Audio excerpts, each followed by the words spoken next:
စော်ကာ90ကနေတမတ်ထုတ်ပြန်လိုက်တဲ့2025က26ရာသီရဲ့ကမ္ဘာအကောင်းဆုံးဘယ်နောက်ခံလူ9ယောက်စရင်ထွက်ပေါ်လာခဲ့ပြီဖြစ်ပါတယ်။ဒီရာသီမှာအသင်းကြီးတွေရဲ့အဓိကအားထားရတဲ့ဝိုင်းကစားသမားတွေအပြင်အားလုံးကိုအားသင့်စေခဲ့တဲ့လူငယ်ကျယ်ပွင့်တစ်တွေပါပါဝင်လာတာကိုတွေ့ရပါတယ်။အဆင့်9နေရာမှာတော့မန်စီးတီးအသင်းရဲ့လူငယ်လားလာရှိကျယ်ပွင့်ကစားသမားလေးအိုတိုင်းလေးကအားလုံးကိုအားသင့်စေပြီးနေရာယူထားပါတယ်။နေပြကွာဒီယိုလာရဲ့စနစ်အောက်မှာပုံစံကောင်းတွေပြသနေပြီးခန်းစစ်ပိုင်းကြည်လီမှုနဲ့အတူအသင်းအတွက်နေရာတနေရာကိုခိုင်ခိုင်မာမာရယူထားနိုင်ခဲ့တာဖြစ်ပါတယ်။အဆင့်၄နေရာမှာကတော့ပြီးခဲ့တဲ့ရာသီကတည်းကလေဘာကူဆင်အသင်းနဲ့အတူတောက်လျှောက်ခြေစွမ်းပြတ်နေတဲ့ကွင်းလေအင်ဂျင်ဂီယမာတို့ပါသူ့ရဲ့အဓိကအားသာချက်ဖြစ်တဲ့တိကျလုံးနဲ့ဖြတ်တင်ဘောတွေညင်တဲ့ကို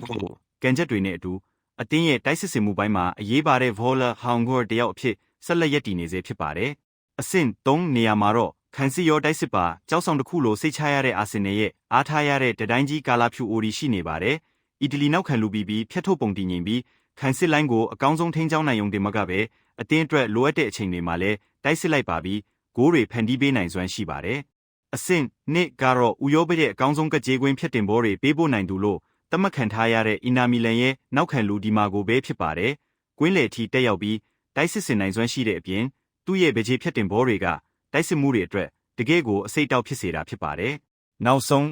အားလုံးမျှော်လင့်နေကြတဲ့နံပါတ်1နေရာကိုတော့ဒဏ်ရာပစ်နာတွေကင်းစင်သွားပြီးနောက်လျက်စီးလက်တလို့ညင်ဆန်တဲ့အရှိန်ဟုန်တွေနဲ့ PSG အသင်းရဲ့ဗေချန်တစ်ခုလုံးကိုစိုးမိုးထားတဲ့နူနိုမန်ဒက်ကတိမ့်ပိုက်သွားခဲ့ပါတယ်။ဒရစ်ဘလင်ဆွဲပြေးနိုင်စွမ်းအရှိန်နဲ့အတူဖြတ်တင်ဘောတွေပေးပို့နိုင်မှုတွေကြောင့်လက်ရှိအချိန်မှာတော့သူ့ကိုအကောင်းဆုံးလက်ဖက်အဖြစ်သတ်မှတ်လိုက်တာတကယ်ကိုထိုက်တန်တယ်လို့ပြောရမှာပါ။ကဲ